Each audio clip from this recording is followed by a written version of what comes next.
Show. The Drew and Fuse Show. The Drew and Fuse Show. They clean up nicely. It's the Drew and Fuse Show. The Drew and Fuse Show. The Drew and Fuse Show. Yeah, they clean up nicely.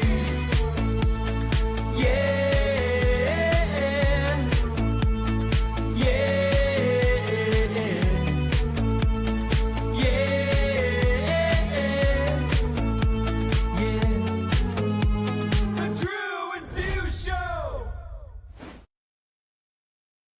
Welcome to the Drew and Fuse Show. It's another Wednesday. We are back with a new podcast. I am 𝐬𝐮𝐬𝐫𝐞. This is Drew Pierce. You're pointing the wrong way. Whatever way it is. Here, I'll point twice. What's up, punks? Drew Pierce here. Hey, we're not at DJX, but if you saw something dope, just go ahead and type it in the comments and we'll look it up. But I'm like baby sad. But that shit's too expensive. You know, and we're not at DJX because nobody signed up for the Patreon this week. That's what it is, and we were too poor, and we couldn't afford to get there. Well, Atlantic City, get an airport already, or get a fucking bullet train. You know what is this shit? I did see someone, I can't remember. Oh, it was Victor Menego, and he was taking the Greyhound over from the thing to DJX, and the Greyhound luggage door opened and all of their luggage was on the side of the freeway, and he had a video of them all like trying to run to go grab their luggage. It all flew off on the side of the freeway. Oh my gosh. I mean, classic Greyhound anyways, because you know it's the fucking craziest place on earth. Whoever's on a Greyhound. Have you ever been on a Greyhound? No, but that does make me say, what if? You know, we've got a new segment for you guys today, and we're gonna keep doing this segment because we think it's awesome, and it's called What If. We're gonna run a video and then we're gonna come back. It's now time for the What If segment of the show. Buckle your seats for a wild ride. Who knows what questions will come first and what scenarios the boys will have to answer. All right, I'm starting this one this time. So this is the new What If, and I'm going to ask 𝐬𝐮𝐬𝐫𝐞, and I'll weigh in on it as well. But here we go. He doesn't know any of these, and so these are some hypotheticals, and we'll see what it is. So we're going to start off with some absurdity. What if, and this could be a wedding or it doesn't matter, but what if someone offers you $1,000 to play Baby Shark peak hour while everyone's going crazy? All right. What if? Okay, so first off, $1,000. I'm definitely taking that money, but I'm getting the money first. It's cash in hand, then song will be played. And I'd probably just announce over the mic that I got paid $1,000 to play that song. And, you know, somebody can pay me $2,000 to stop playing it, you know? We'll up the ante. Going once, going twice. Baby. Auctioning it off. Dude, I gotta see if I still have it, but there's a transition someone did. It's so dumb, but it's Justin Bieber baby into Baby Shark. baby shark. Dude, there you go. That's your transition, and I agree 100%. $1,000, let's fucking go. Here it is. Yeah, I mean, $1,000, I'll take that one. $1,000 might not be a lot of money to some people.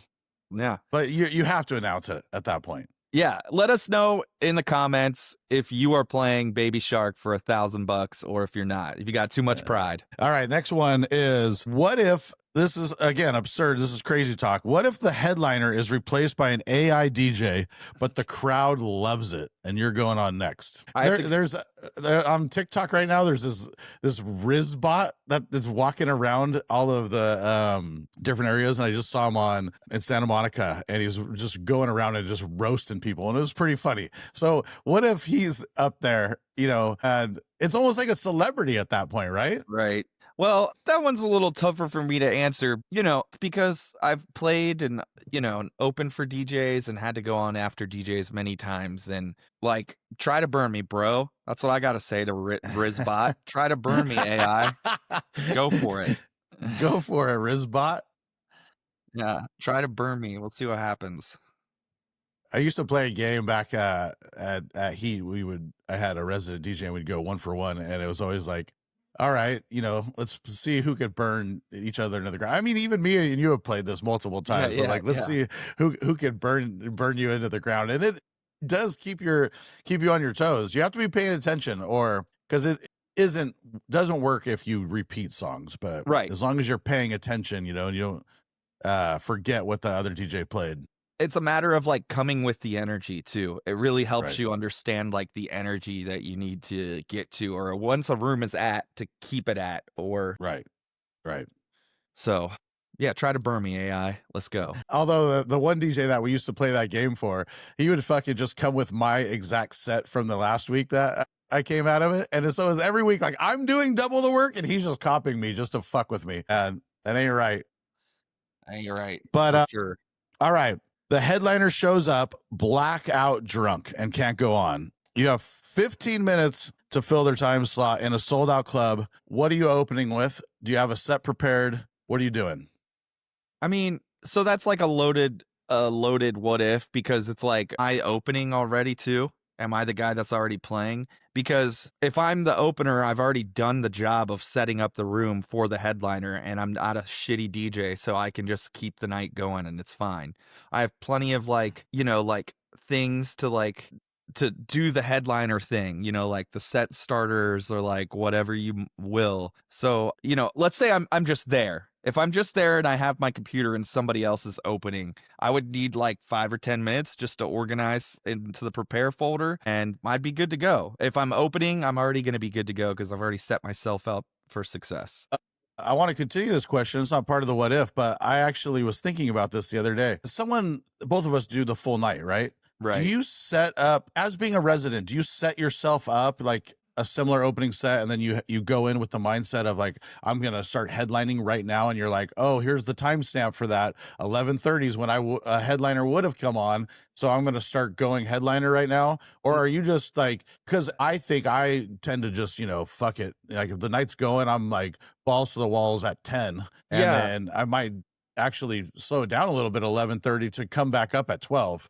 That it's like that for me too. It depends on like where the room is at and what's going on. Like, you know, where I'm at on the Banks, which you've played a lot, it's like it's a big bar hoppy area. So sometimes the room is like full and ready to go at 10:30, and I think it's necessary to like hit it then. And then other times it's like, all right, it didn't really fill in till 11:30. So now it's just from 11:30 to close, it's just hitting it all gas, you know?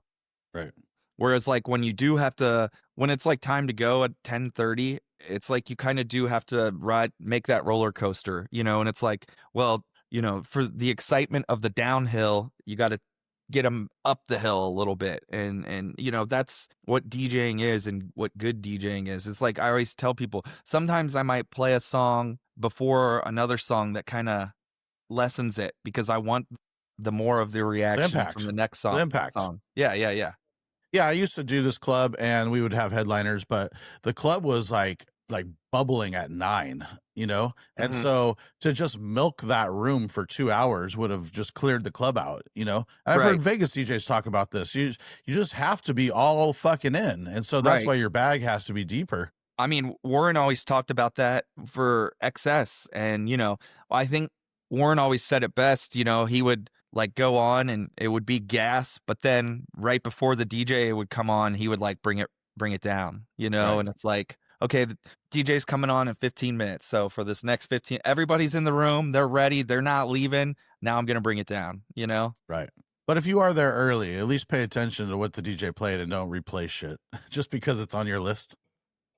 Oh man, I've had that happen. So I'm just saying, pay attention. There's so much music out there, and you know, in this world where music is more accessible now, all DJs complain about is how we're playing the same songs over and over, and all of us are doing that. And while I tend to agree with that statement a little bit, there are different edits and different versions and ways to be unique within all of that. Right. So be prepared. Get them crates going. All right. Next one. A wedding woe. Here we go. What if the couple's do not playlist is every song that works on a dance floor, but grandma comes up and requests one of those do not play songs? How do you navigate that? Well, first off, in my pre-calls with the bride and groom, I always try to, you know, if there are, you know, do not plays, I always try to ask why. And sometimes I just explain to them like, hey, maybe I understand why you don't like that song, but trust me if I'm going to play it, it's because it's either necessary or I'm going to play a version that might be a little different and not as corny sounding or whatever. And a lot of times they just want their wedding to be unique. They don't want it to be, when they say no Bruno Mars, it's like, oh, because it's played out. And it's like, I get it. You want it to be unique. And, there are stuff that it's like, if that's a do not play, that's fine. But also, like, we can talk through it a little bit. But, if grandma comes up asking for songs that are do not on the final do not playlist, I just have to explain it to grandma. Sorry, bride and groom booked me and it's on the do not playlist. And I'm sorry. Come back and see me again sometime, grandma, and I'll play your song. So I had this scenario come up, but it was an aunt. Okay. Mhm. And the bride was hardcore, no line dances. And I was like, oh, cool. The aunt comes up before the wedding, right? Like in the Right. ceremony, she's like, you're the DJ? Me and all of my sisters and friends have been practicing the Cupid Shuffle all day long, all week long. I can't wait to play it. I was like, fuck, And so I just kind of let it go. But then she just kept bugging and bugging and bugging. Finally, I actually hunted down the bride. And I was like, listen, it's getting absurd. Like, what do you think? And she's like, just play it. They won't leave me alone either. She's like, just play it. She had given up, but Yeah. I went a different way. I didn't want to just tell them like, oh, it's it's on the do not play. Unless I know grandma's trolling, right?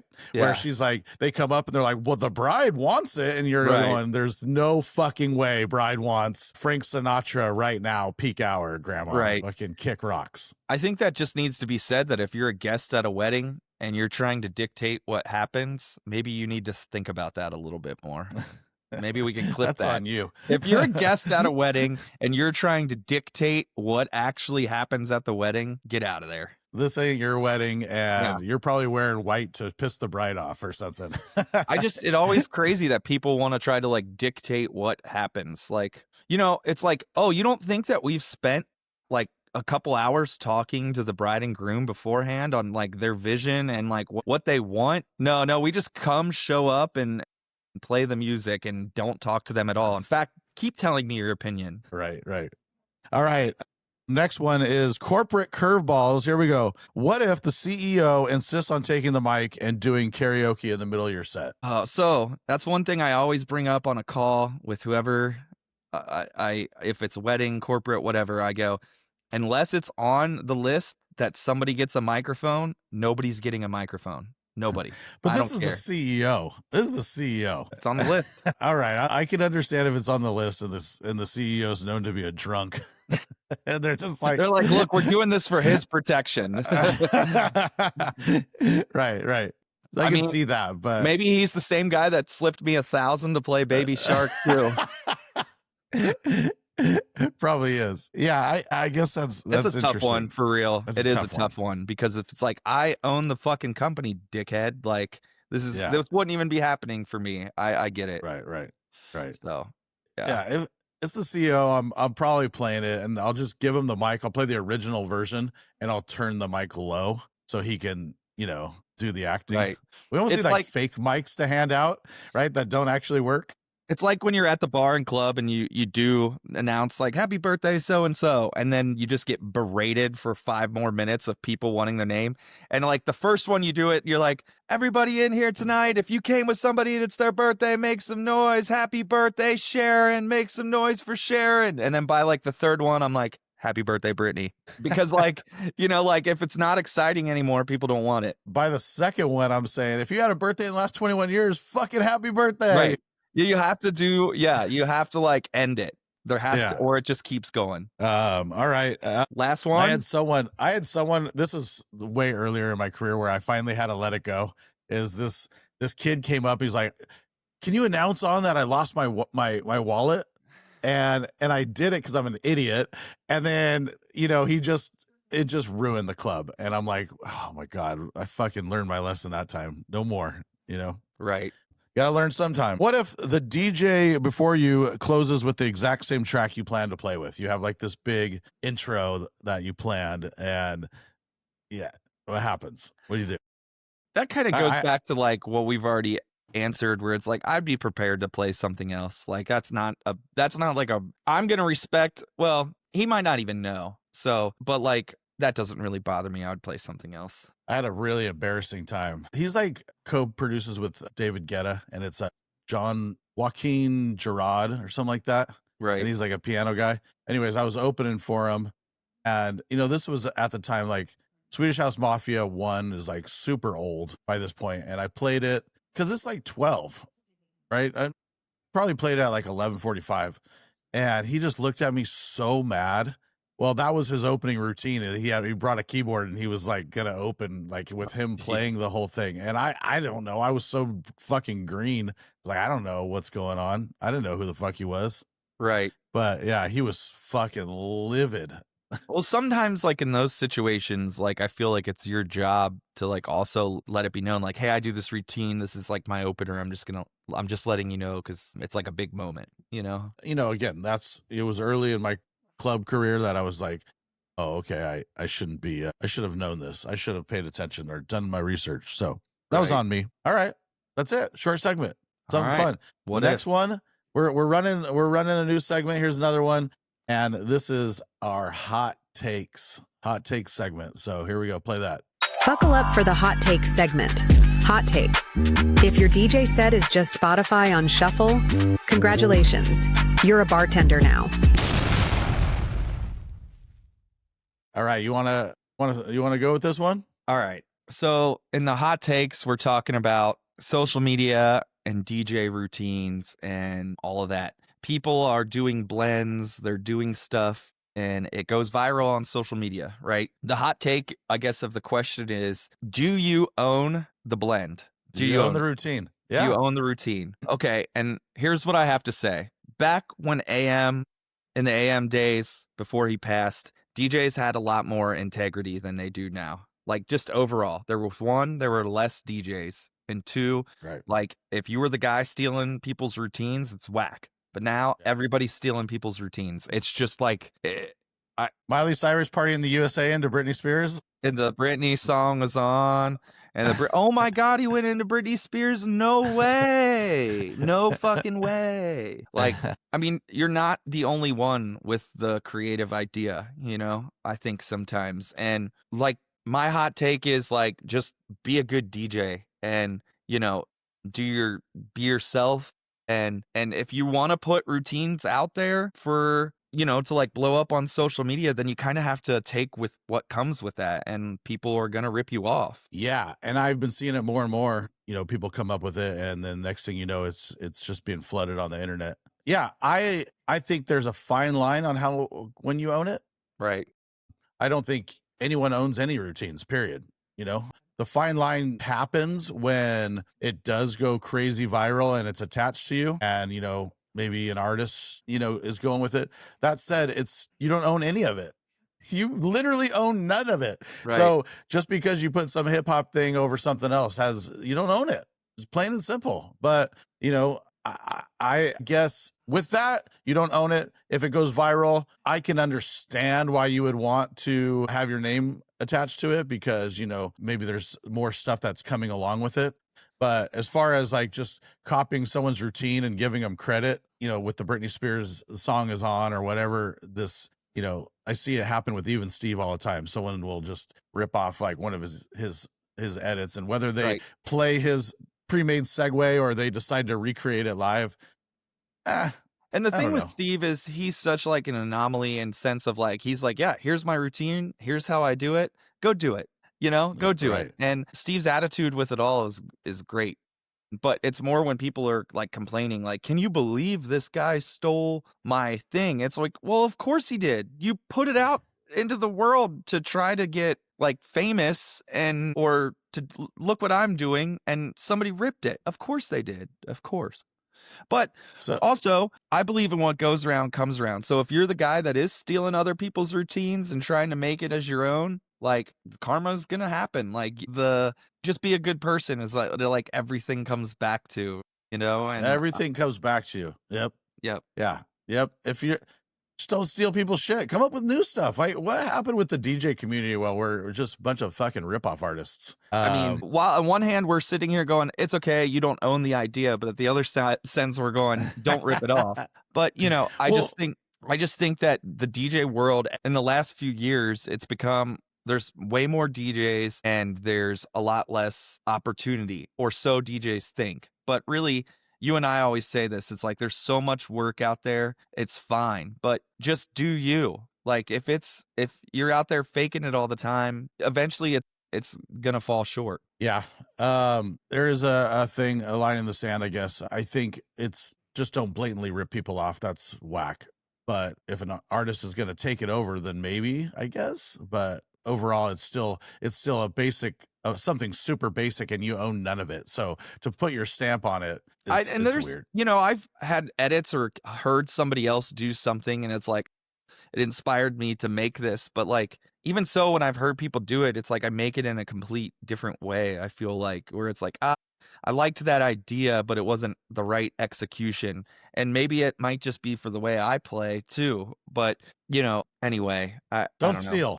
Yeah, just don't steal. And at the same time, if you're putting the stuff out there, don't complain when people do, because you're putting it out there. It's like any brand, right? If you're what's a good example? You're Kleenex, right? Your brand is so strong that you've branded it that well. You know, that when the knockoff generic brand comes, everyone still likes the Kleenex brand because your branding's so good and everything's good. So no one even questions it. They're just the one calling out the fucking person ripping them off. How do you so make have a a strong tissue brand? dance? Blow a little boogie in it. All right. Hot take. We're on a roll today. We got a new one. Here's the rant segment. Roll it. Hey, Drew and Fuse. Peter Griffin calling in. I want to hear what really grinds DJ's gears. You know, besides from Bad Bunny requests from a phone or DJs stealing custom mashups of YMCA and Macarena and using it on their own TikToks. Hey, this week's guest, what grinds your gears? I can go first. So my rant today is just going to be on DJs asking for gigs or inferring that they want gigs. Like, first off, if we're just meeting, don't tell me that you want a gig, because everybody wants gigs, dude. Everybody wants gigs, right? Right.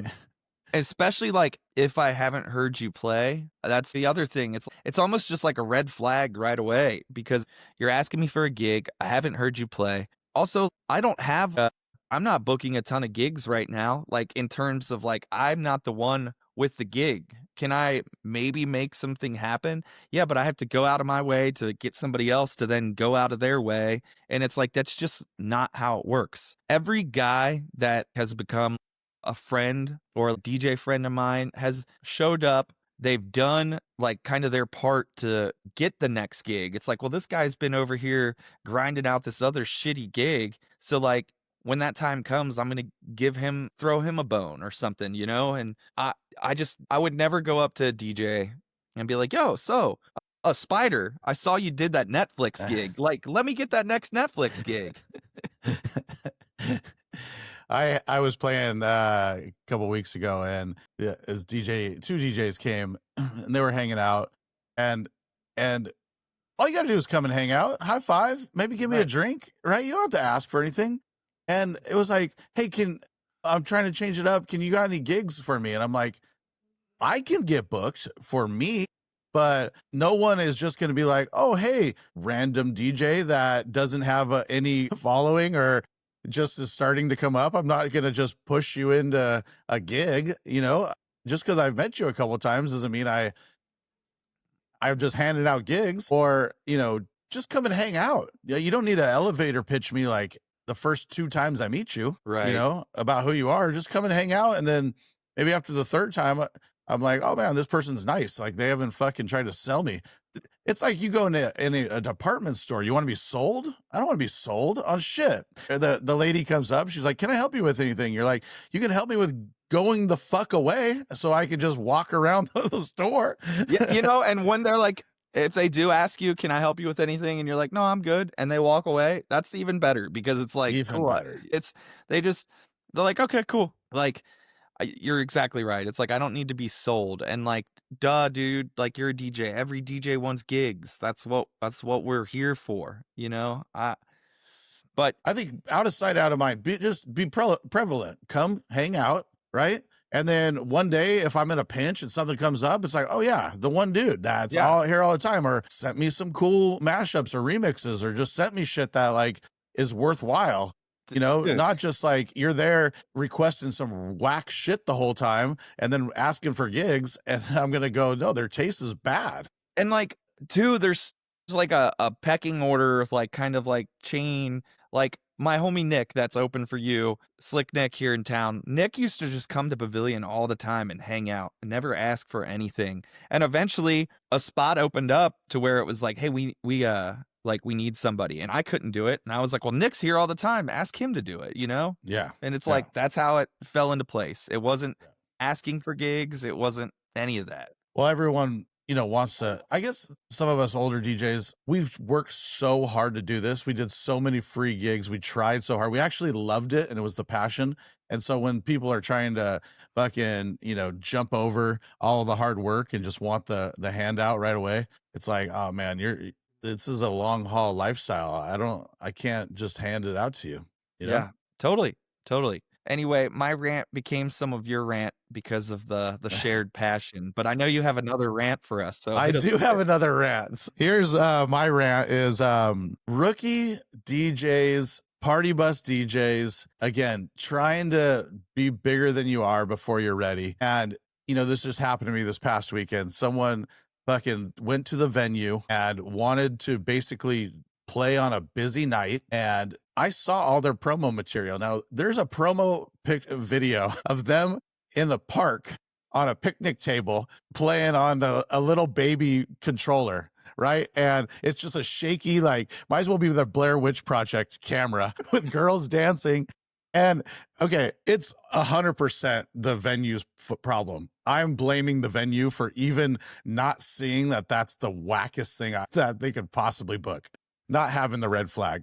But I'm going to blame it on the venue. I'm not even going to blame it on these DJs because they don't know better. They're like, just book me on the busy night, right? Right. I think if you want longevity, so I'll rewind just a little bit. These DJs actually got the spot because, again, I blame the venue. And they took my night and they put these kids on. And, you know, they had no idea what they're doing. They show up with the Flex 4 and they have 3 DJs. And the music, there's no way to transition DJs with that Flex 4. So the music keeps cutting off 3 times in the the night with no music live, nothing going on. They did happen to bring 150 kids, but did it ruin the club's persona for foreseeable future? Yeah, there was people that paid for bottles there that were like putting up with like, what is this?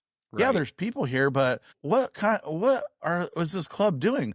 Are they going to ever come back? Probably not. Like, I feel like it's the club. Again, the club, I blame the venue. As you DJs, if I'll give anybody advice, if you're a party bus DJ, a park DJ, you know, you're trying to put together your collective and you have no real material, do an off night. Go to the club on a Wednesday and say, hey, we're going to bring our 150 people here on a Wednesday, and then build a real night. You're going to be able to get the door money. You're going to be able to get a percentage of the bar, and you'll actually get asked back because there's nothing there, right? Don't go to a busy night. You are now banned, because when I came back the next night, every single person was like, that was the worst thing that's ever happened. And all the bouncers are high-fiving me like, never leave us again. I go, that wasn't on me. And I'm like, go tell the owner, who's standing right next to me. And it is their fault. But if you're a DJ and you're listening to this, go on the off night. Don't try and do a grand slam because you're not good enough. Yeah. And when I started DJing, once I did like one off night, the other off night opportunities came more too, because it was like, hey, this guy is like playing a good Tuesday night here. Maybe our Wednesdays aren't going on. We need something on Wednesdays. And then next thing I know, that I was getting gigs on the weekend too, because I was the guy that was doing the weeknight stuff and like the fill-in needed on the weekend. And I was creating opportunity for myself. And it's like the weeknight gigs are harder to get. So if you want to become a full-time DJ and you start with like Tuesday, Wednesday, Thursday, maybe. I know Thursdays are a little more common, but maybe you're that guy and you own a Monday, you own a Tuesday, and it's like, oh, then you got Friday and Saturday and a day party on Sunday. Now you're a full-time DJ. Dude, it's just the way to go about it. Don't try and hit the grand slam on a Friday. Like, build it. and then you have so much more potential to actually grow than just pissing the club off. The club now never wants to book those kids. They're banned, right? Because here's the final take on this, and we'll move it along. But the numbers weren't better. The numbers when I'm just play were the same, if not better, than when these kids brought 150 people. You know, Right. So yeah. And why would they go back to mediocrity when they could have me to make the same money? Right. On a Friday night when you have people that are like willing to buy multiple rounds of drinks, you know, and like hang out because of like the overall vibe versus like if you're a young DJ and you're just starting out and you're bringing 100 college kids who are going to bitch and complain about like a $15 drink that are probably only going to drink one, you know, maybe it is better to do the off night and offer some kind of like thing with the venue where like, all right, look, we're going to bring people here, but for the first hour, we're going to do like half price drinks or something to, you know, whatever. Keg on the floor. Yeah, whatever it is. There's this, nobody's reinventing the wheel with those ideas at this point, but you know, they've been done and there's tons of ways to do it. Just ask our friends ChatGPT. They've got all the ideas and answers, and right, you know, who will be headlining here soon. The ChatGPT was actually part of the problem. Is again, the venue's an idiot, right? But they showed it to me, and I was like, who couldn't catch this right away? Because it was just ChatGPT'd out. They have no mixes, no experience, no nothing. It's just like these pre-made flyer pictures and shitty fucking Blair Witch Project videos. So anyways, there's my pissed off rant. But you know, I just think about, we've talked off camera about the situation, and we talk a lot off camera, obviously, just about what's going on in our lives and our careers. And I was listening, you know, I listen to a lot of books anymore when I do my walks, and this one, people are going to think it's funny, but I was listening to Stone Cold Steve Austin's book today, and it's got the other wrestling announcer, JR, which, you know, he's the one that goes, "By God," that everybody always, you know, imitates. He speaks in the book as well, and one of the things, there's always like one thing that when I read a book that I'm like, yes, and it always hits me at the right time that I need to hear it. And in this book, Stone Cold early on in his career was fired from WCW and Ted Turner before getting picked up by what is now WWE. He was fired in like 92 or 93, and Stone Cold Steve Austin became the thing in like 1996. So he was fired by Eric Bischoff, who told him he didn't have what it takes. So Stone Cold Steve Austin was told he didn't have what it takes, and he sold more merch than anybody sold 3 years later. And it's like, all I'm getting at is sometimes you get things in life, or things in life happen that push you to work a little harder. And all I was getting at is, true, you know, the Young Bucks came in, stole his gig, and maybe it's what you needed to get pushed a little harder. Hey, that's how I got into DJing. The guy told me I wasn't ready, but I was 18, right? It was a wedding company. He's like, "Yeah, I just don't think you got what it takes." And you know, I'm friends with the guy now, you know, over 10 years later, and I've definitely made it, but I wasn't ready. I wasn't ready. And that's part of what we're talking about with this, is like, don't go for the grand slam. Just, right. Base hit, you know? Yeah. And then, you know, when you get called off to pinch hit for somebody, that's when you, you know, you really got to perform. Hey, all right. Well, let's pinch this segment off and go to the next segment. There's your segue for you. What's this next one? You want to announce it with the video? Yeah, so this next one, we're going to talk a little new gear. So we'll roll this, and then here we go. New gear segment. Look over there. It's shiny, and you need it. You have to have it. Spend your money, all of your money. Buy not one, but two or three. Buy, spend, buy, spend. All right, new gear. Right. Actually, I'm gonna talk about this because this is something I came across.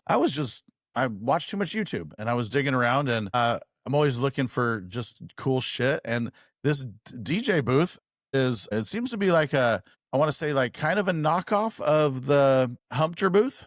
Right.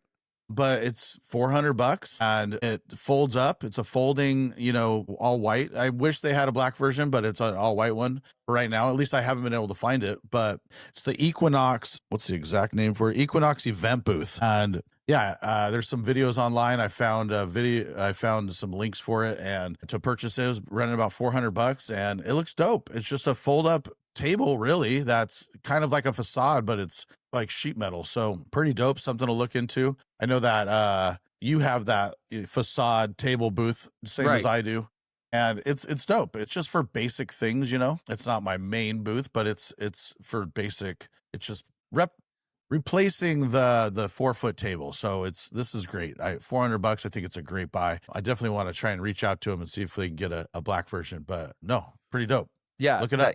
Equinox event booth. Drew sent this to me, and I was like, yeah, this is cool. This is like exactly what the DJ world has needed. Something a little more affordability, but the look of, the more expensive, like you said, it's kind of looks like the Humpter booths, but those have like a $2,000 plus price tag, and this doesn't. Yeah, it looks similar to the one that's really popular right now. It's like the $200 and it folds out and it's a table, but it still has the, what do you call it, lycra mesh facade style.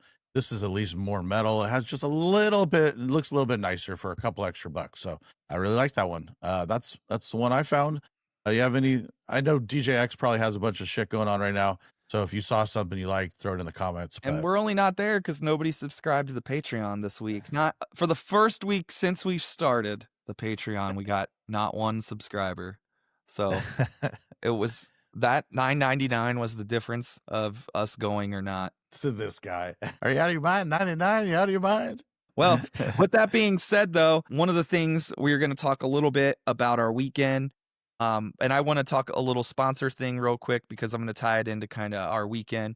So if you haven't signed up for DMS yet, go use the promo code Drew and Few Show. It'll get you 30% off your first month. And if you haven't signed up yet, you should, because we have exclusive edits up there. I just posted a new exclusive edit. I was at my gig Friday. I'm always typically at Fishbowl on Fridays. And if you guys listen all the time, you know that. This girl came up. It was like maybe around 11 o'clock, and it was like kind of still filling in, and she asked me for Rihanna Kiss It Better. And that song is one that I really haven't played much in the last few years. I never really played it much when it came out. I had a version on my computer that I was like, this could work. I'll play it for her. And she was like really nice is the way she asked, and that's why I was like, yeah, I'll play it. I played it, and every girl in the room sang along, and I was like, oh, wow, I'm like sleeping on this one. So I instantly came home the next day and made a little refresh edit, a little funky DAFS boot with the purple disco machine underneath it. So that's on DMS now. You can go grab that. I got a question for you. Here's a hot take. Another one to reintroduce. Is Rihanna the new Pitbull for 2025? I mean, because I feel like I could play every single Rihanna song. Like, even if it's a B-side, I mean, that's not, even if it's just like not her go-to ones that we all know. Right. And it crushes. Yeah. Yeah. I mean, when in doubt, I'll throw on Rihanna. That's kind of where I've been lately. Yeah. I really like the way the edit I just made turned out too. I feel like for, like the bungalow where you play, or like when I'm at Igby's, that even like up at like that 10:30 to 11:30 hour, like that'll be a really great, track for that time. That's a banger. Rihanna, she's the new Pitbull. Yeah, I think so. Got all the hits. I mean, she has more hits than Pitbull. She's single-handedly the artist I play the most of. Like in one night is definitely Rihanna. It's hands down. And I hadn't mentioned, but if you haven't signed up for the Patreon yet, that we have stuff from the podcast, exclusives. We post some edits each week. Each week, new things are going up, and there's a lot of DP cuts, which are aside from my own edit, are my favorite edits to play. I play a lot of DP cuts. That stands for Drew Pierce Edit, just because I tagged it so I could write it quick, but some people don't know. So if you're confused, that's what, now you know. Yeah, and a lot of people still don't know that DAFS on DMS is Drew and Few Show, and that's us. So all the DAFS edits are us, and Drew and Few Show, yeah. So sign up for the Patreon. It's $9.99 a month. It also has a yearly option. If you pay in full, it'll save you 10%. we appreciate all the guys that have signed up. It'll probably get us to DJC or DJX next year, at least.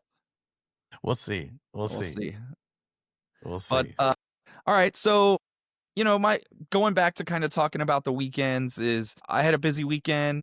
I did a gig Thursday night, Friday night, Saturday night. Sunday, I did the FC Cincinnati, our MLS team. I did our party in the park that we usually do, the pre-match party. But last night, we had Snoop Dogg at Great American Ballpark. And so tight. yeah, so we do...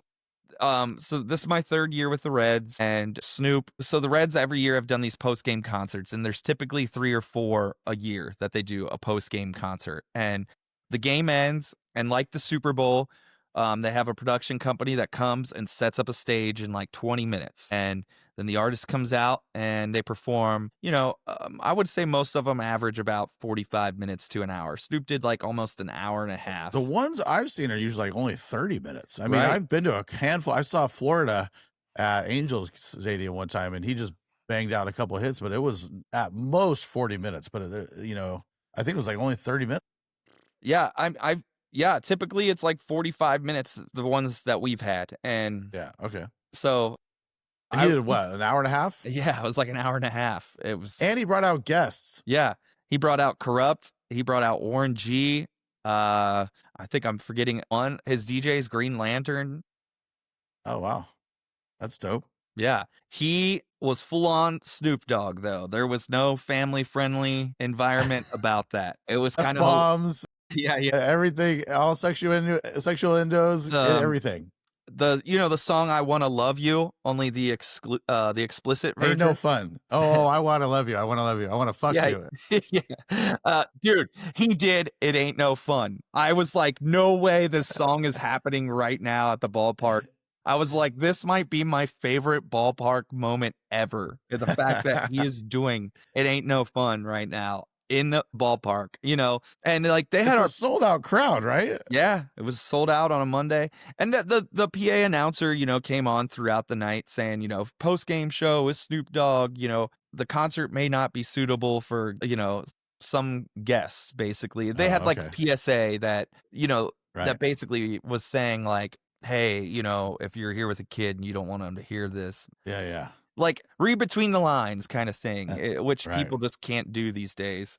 But it was just hilarious to me because like some parents, Snoop's been around for a while now, so like some parents would be like, whoever. Actually, I want to add to this. We talk about the branding or like knowing your brand, and like if that's your blend, no one like second guesses it because your brand's so good.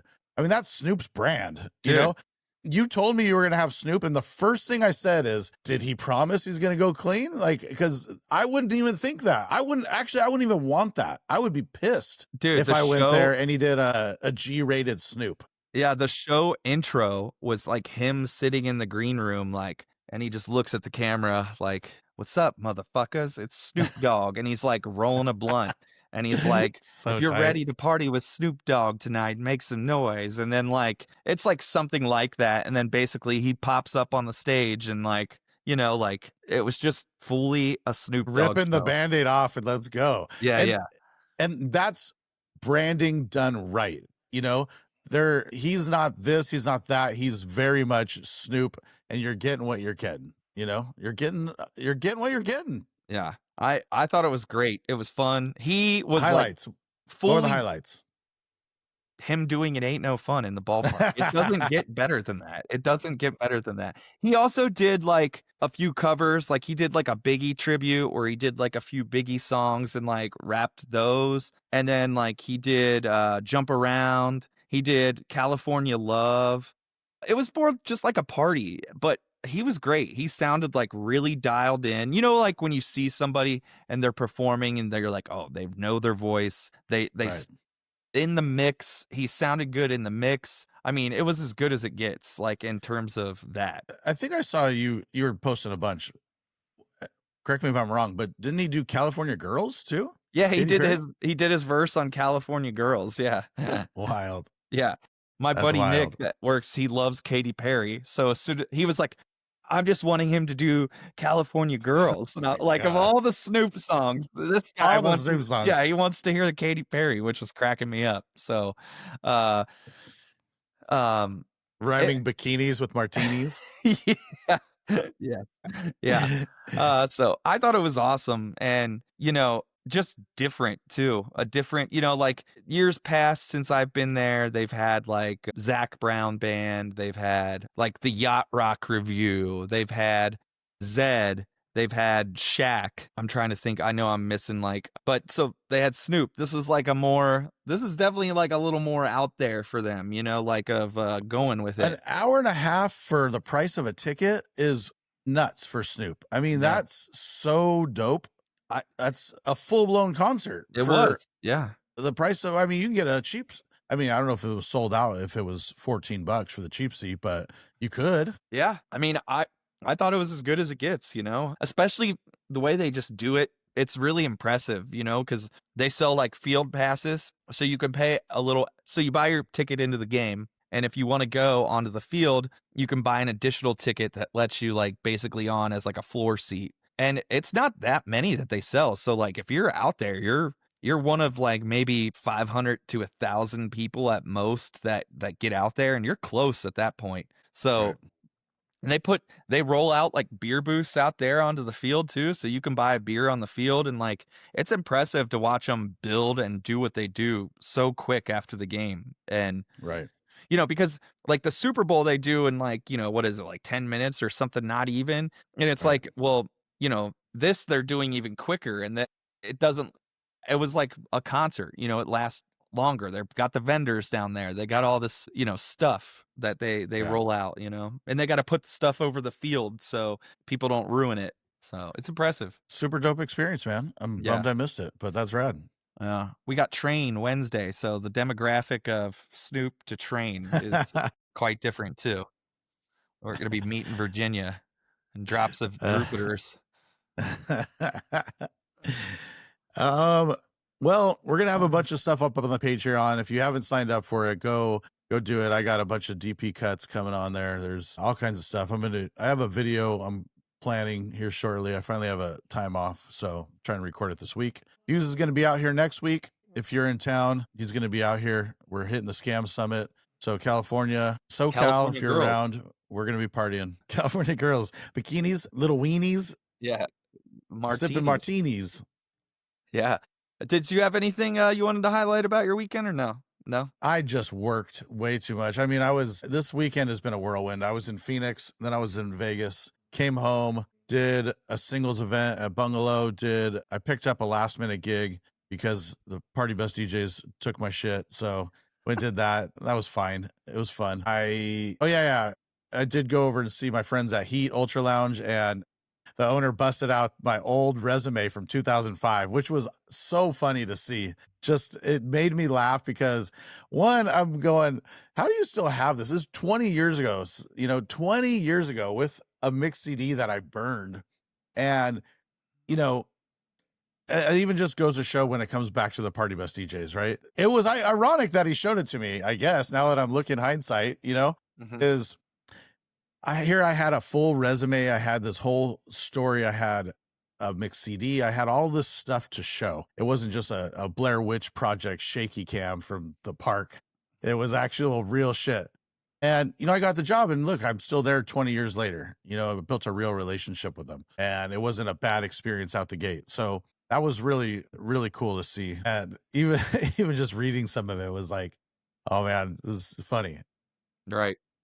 And then even that interview was still to this day one of the funniest interviews of all time. So did that. And then Saturday I had a doubleheader, just two, Bungalow and a Whaler. And then Sunday I did sound for DJ Mads. And yeah, kind of wrapped up the weekend, just trying to, Recover get ready now. for you coming into town. Got a bunch of edits to do and some podcast stuff. So it goes fast, and then it's like more work. Yeah, I know this year. I can't believe we're already August. It's crazy to me. We've blinked and now we're here. So I know I got a ton of shit to do. With that being said, we're out of here. We'll see you guys next week. Sign up for the Patreon so we can go to DJX next year. Okay. Sign up for DMS Yeah. and use the promo code Drew and Fuse Show. So, Yeah, get all the right. new edit we just posted. See you guys. Peace. Peace.